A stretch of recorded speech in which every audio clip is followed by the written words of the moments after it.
Hello, good morning guys. Panibagong upgrade na naman galing Davao City. So bumili si sir ng brand new na WPDX version 2. So i-upgrade natin siya at full upgrade yung gusto ni sir. So test natin siya kung ano yung fire rate niya nung standard pa siya. Ito, test natin. So para makita natin if anong pinagkaiba ng na-upgrade sa stock.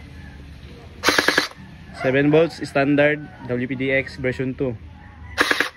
Okay.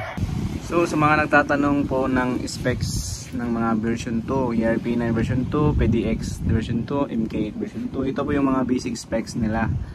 Pati yung ERP9 pala po na version 4. Pag sinabi lang metal gears, ito pa metal ang gears, metal ladder, metal pinion, tapos lahat is green o-ring na.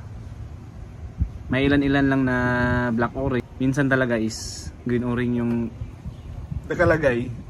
So ayun po guys, ito po yung ilalagay natin sa upgrade ni sir. Wide ladder, 80% cylinder body, double o-ring piston head, M95 spring, HSS high torque motor 460, then 13:1 gear, at saka cylinder head, double o-ring, silicone head.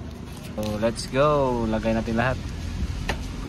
So ayun guys, nalagay na natin yung motor, gears, ladder, cylinder head, silicone cylinder head.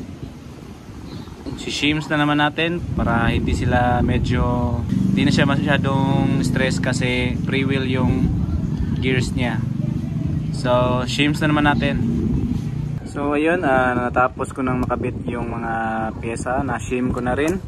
So i-test fire natin yung unit. Sige, test fire. Ay, lakas.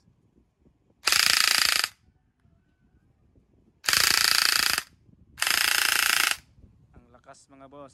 Test fire na naman natin siya na nakalagay yung receiver niya, tapos lagyan natin ng bala. So let's go. So yun guys, test pa natin yung unit ni sir na may bala, 11 volts battery, PDX version 2 full upgrade. Test fire.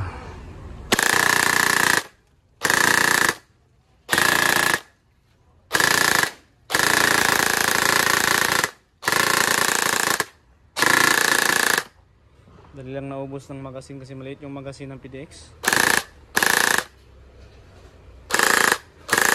So yun guys, tapos na i-upgrade natin yung unit ni sir. Nilagyan natin ng half up, tight barrel, tsaka 11 volts na battery. So abangan nyo sa susunod yung mga i-upgrade natin ng unit. So that's all for today. Magandang hapon sa inyo ulit.